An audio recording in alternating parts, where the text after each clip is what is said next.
Each speaker is going to have a 5-minute opening speech followed by a 3-minute rebuttal.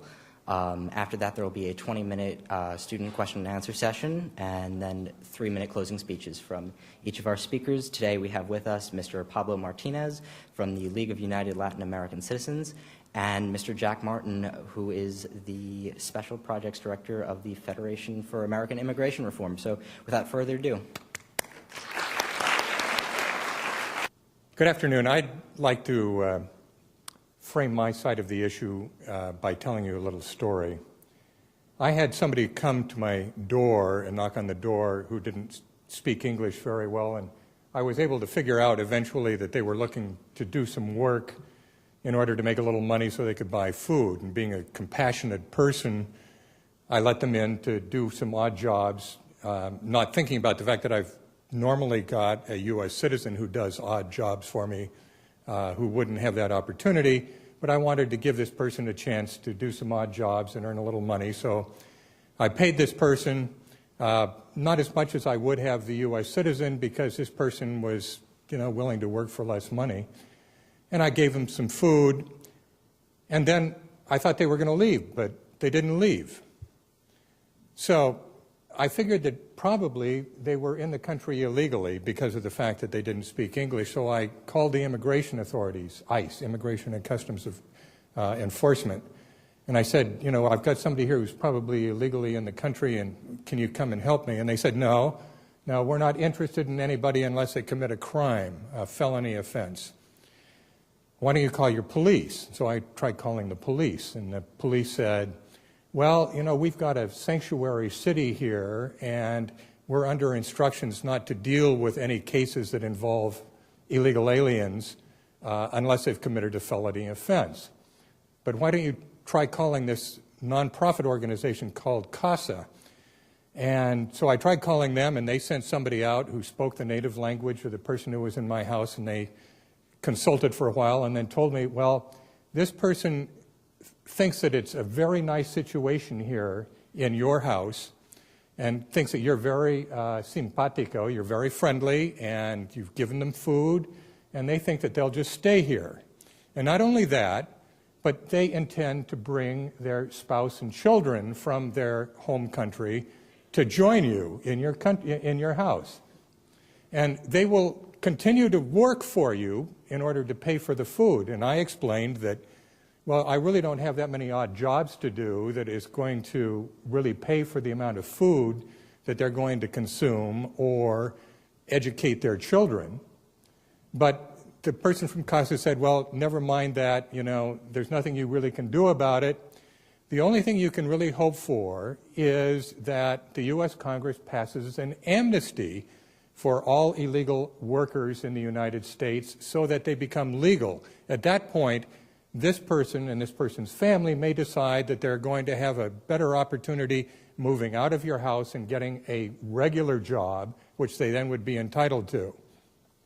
Now, that's what the issue of amnesty is all about, basically. Now, that's an apocryphal story, but it sort of sets the idea of people illegally coming into the United States, working here, undercutting wages for legal American workers, being resistant to change.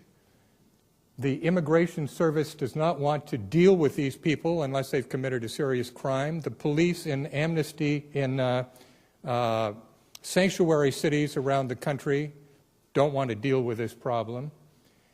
And so the issue is, how do we deal with these people? Do we grant an amnesty for these people like we did in 1986 that would allow what we estimate is 13 million people, and the government is estimating at about 11 million people, to stay permanently in this country and fill the jobs that they are filling in the country at the present time while we have very high unemployment?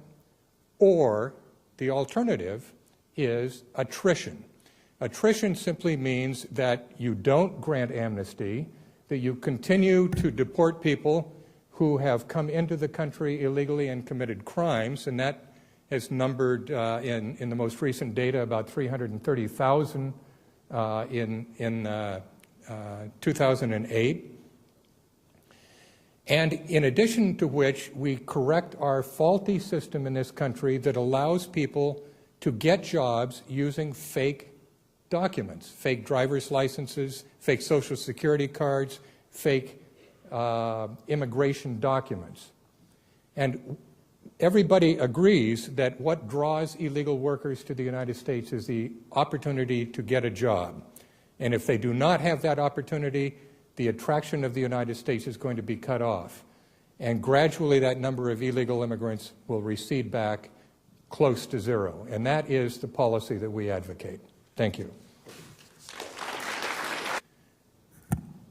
Mr. Martinez makes a point that we often hear with regard to the issue of illegal immigrants and what to do about them, and that is the issue of separation of families, and that's a very emotional issue.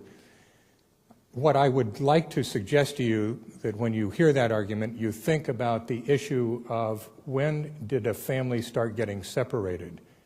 And the answer to that is it's when the person decided to come to the United States illegally. That person left the family in the home country to come to the United States. And that person then may be trying to bring the rest of the family to join in the United States. That would lead to reunification. Or in some cases, the illegal immigrant in this country will find an American citizen or a legal permanent resident and marry that person. Hopefully, they will have disclosed to the person that they're marrying that they are in the country illegally, and the person they're marrying will understand that that person is subject to deportation if they are found by the immigration authorities, and should be prepared to travel with that individual back to the home country.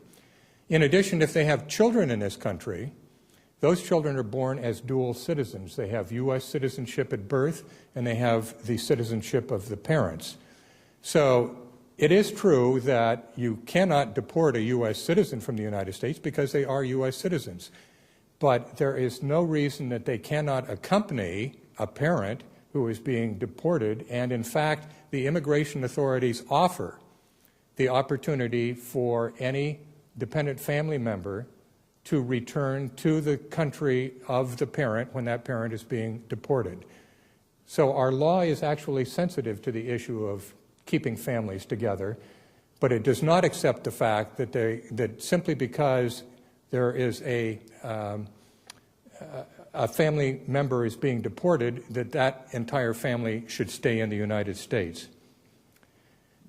We allow more than 1 million people a year legally to come into the United States as immigrants. That is a huge number. That is much more than the rate of immigrant intake of other countries. There is no reason that we should accept the fact that we have a flow of hundreds of thousands of people coming into the country illegally in addition to that. Thank you.